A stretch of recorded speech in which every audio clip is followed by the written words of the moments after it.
Hoje é 6 de janeiro de 2020. São 10 horas e 27 minutos, uma segunda-feira. Os aviões recomeçam a passar por cima do teto desta casa que serve de escritório ao escriba. E este escrivinhador até pensara em blindar o ambiente para evitar o barulho que vem dos céus. Mas acontece que este antigo advogado criminal tem um cliente que comanda um dos aviões. Passa exatamente sobre o teto deste imóvel e já se pode certificar isso porque, às vezes, quando o escriba vem vindo de longe, o avião que o traz a Congonhas passa exatamente sobre essa casa. E, num tempo bom, de sol aberto, já se pode, com uma observação mais acentuada, descobrir o telhado desse escritório. Então, esse escritor às vezes fica pensando, tem um comandante lá em cima que é amigo dele. E, no fim das contas, isso passa a ser até um bom dia. Como vai você? Deixa-se, portanto, que o ruído dos aviões das aeronaves reassuma a sua importância na chegada da abertura dos tribunais, do foro, que, segundo consta, é hoje, dia 6. Os criminalistas voltam da praia. O Roberto Delmanto retorna ou do litoral, onde tem uma casa linda, ou de Campos do Jordão, onde passa de vez em quando alguns dias muito gostosos com a família. Este escriba recoloca a gravata, la cravate, que é importante, e deixa a marca no pescoço, agora mais diluída porque se tomou um pouco de sol nas horas vagas. Enfim, cá estamos no retorno, com a Folha de São Paulo de um lado, o Estadão do outro, para que não haja ciumeira entre os dois. Este antigo criminalista começa com o Estadão. Estado de São Paulo: assistentes de voz devem ser foco de feira nos Estados Unidos da América. Um dos principais eventos de eletrônicos do mundo. Promete-se mostrar casas condenadas e TVs 8K. Esse escriba tinha uma vinculação durante algum tempo com assistentes de voz. Não, era um gravador de voz que, abrigado pelo computador, transformava aquilo em linguagem escrita, palavras escritas. E chegou até a impressionar bastante este criminalista, mas desistiu porque a Dione, esposa deste advogado criminal que o aguenta há 40 anos, disse: Paulo Sérgio, você está começando a falar mais devagar ainda comigo. Eu digo: mas como? Ela disse: você está começando a falar assim, bom dia, Dione, como vai você? Sem inflexão alguma. Isso deixa a gente meio preocupada, porque nunca se sabe se você está zangado ou não. Você precisa ver o que está acontecendo com você. E o que estava acontecendo a este criminalista é que aquele assistente de voz exigia que as palavras fossem muito bem pronunciadas, que a acentuação fosse bem colocada e que não houvesse grande explosão quando se estivesse enraivecido nos comentários. Então não se podia dizer, por exemplo, Trump enlouqueceu, Trump enlouqueceu. Dever-se-ia dizer Trump enlouqueceu, porque se assim não fosse, a gravação seria interrompida ou grafaria de forma errada. A mesma coisa se afirmasse Bolsonaro é um presidente meio extravagante, de repente o assimilador de voz não conseguiria registrar direito o sobrenome do eminente presidente da República. Dever-se-ia dizer Bolsonaro é extravagante. Não sairia direito. Seria preciso dizer o presidente da República não bate o pino. Aí, de repente, se conseguiria pôr. Dessa forma, o escriba abandonou aquele chamado assistente de voz.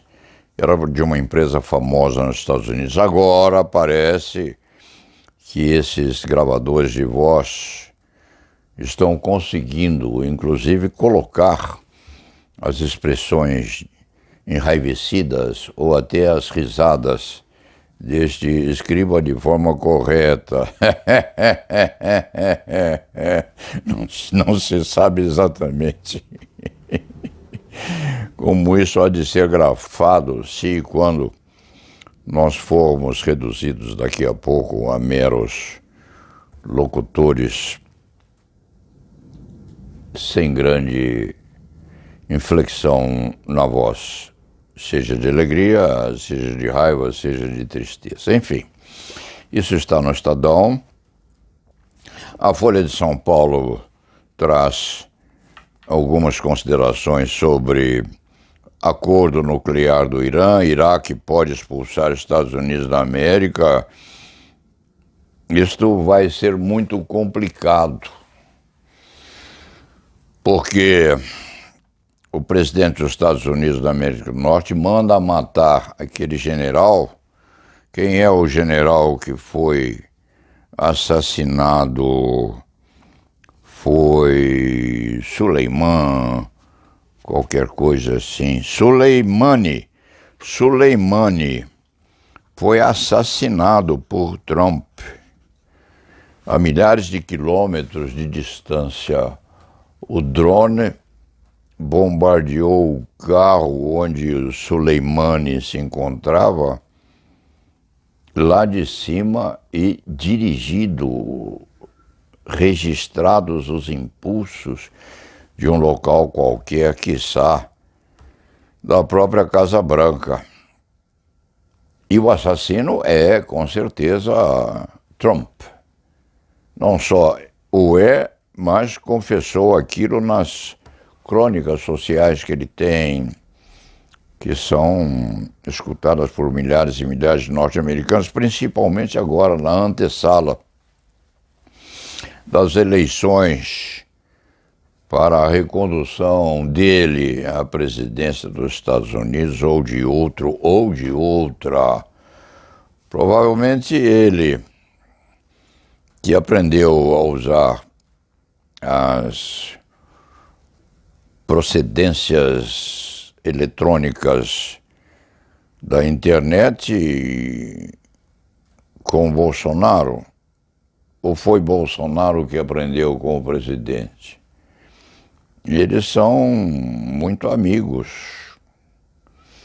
Quiçá uma amizade que é protagonizada muito mais pelo de cá que pelo de lá, e tanto mais pelo de cá que a base aérea de Natal foi equacionada novamente, inclusive com aprovação do nosso legislativo. Nós temos um acordo em plena vigência com os Estados Unidos da América do Norte para o uso da base aérea de Natal. Lá ninguém entra. É um pedaço do território nacional que foi cedido aos Estados Unidos da América do Norte. O que acontece lá dentro,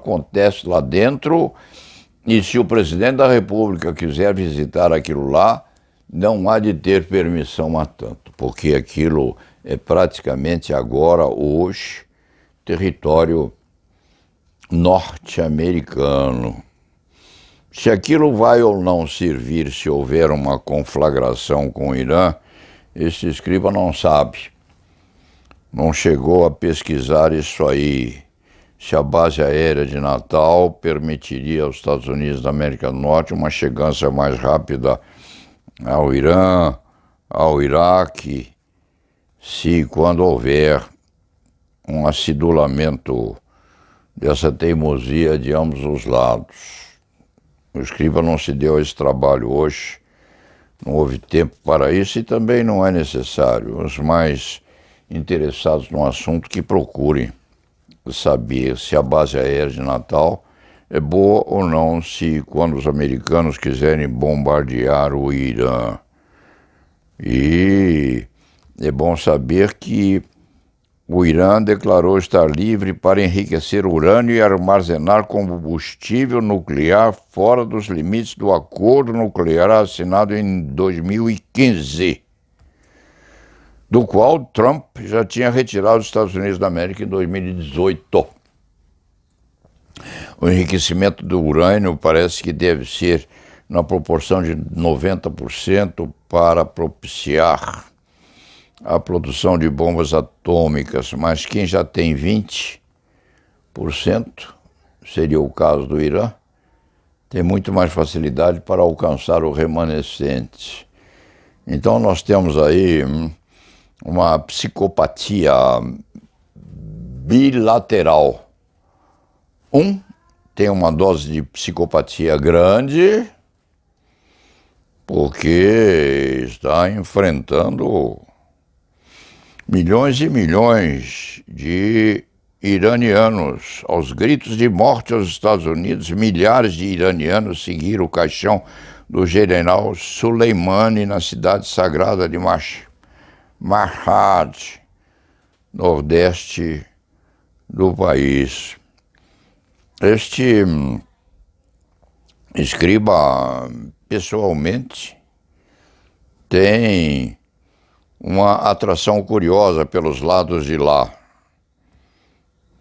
Não conhece aquele país, não conhece o Irã, não conhece o Iraque, não conhece aquele pedaço lá, mas sabe, até mesmo em razão de exercício da especialidade, sabe que naqueles lados, naqueles pedaços,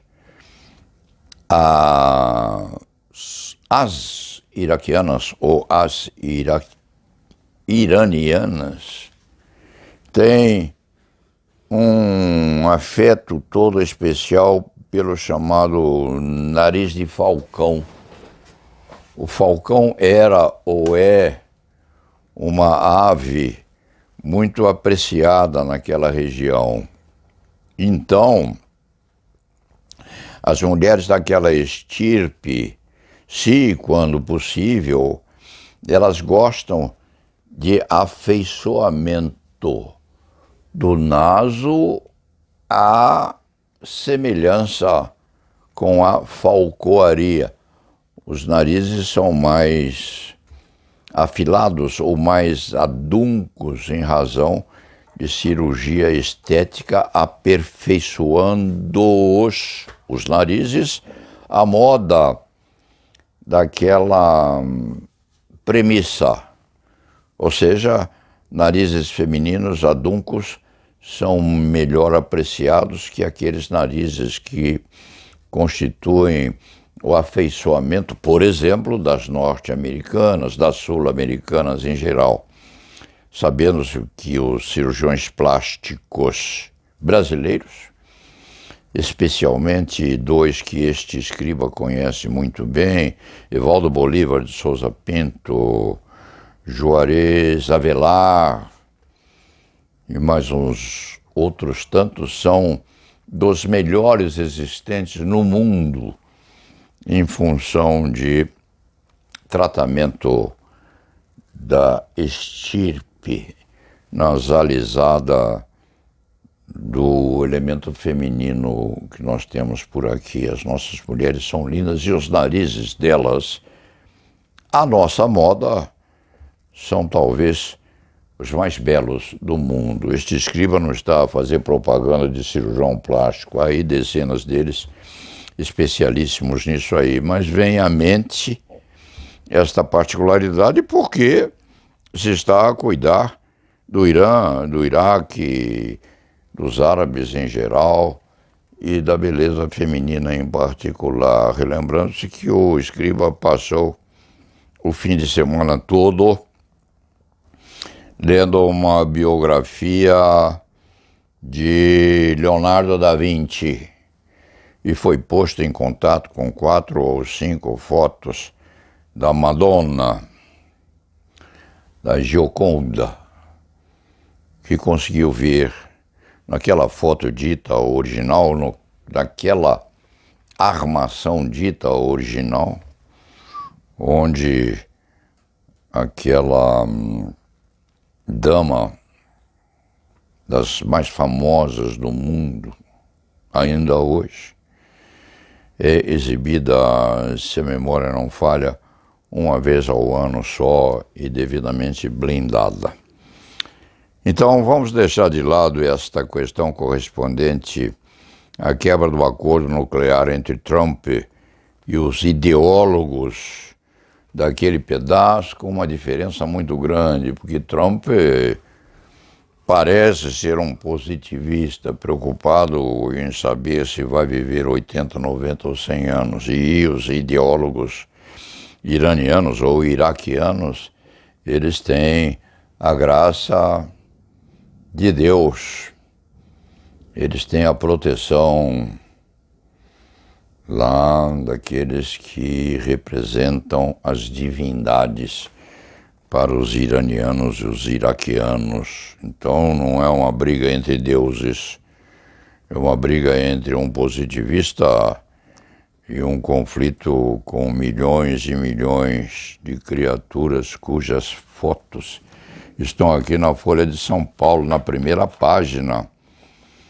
Milhares e milhares de criaturas pranteando o assassinato, e ele foi assassinado, o assassinato de Soleimani. Alguém escreveu aqui, ou na Folha ou no Estadão, o escriba não vai examinar isto, que o Soleimani era um herói, mas era burro.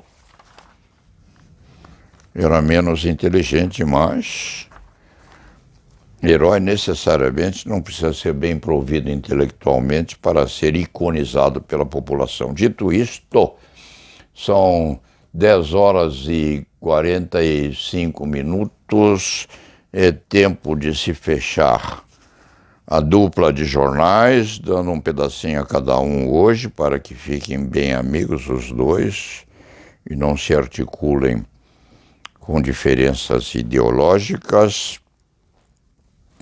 O foro se reabre, os conflitos começam também a ser vitalizados, os aviões passam sobre o teto desta casa, o comandante que comanda uma dessas aeronaves deve estar, quem sabe, pensando neste articulista, havendo reciprocidade, porque são clientes e são amigos, e depois disso tudo, a gravata aperta o pescoço, mas é obrigatória hoje. Vamos ao trabalho e la nave va.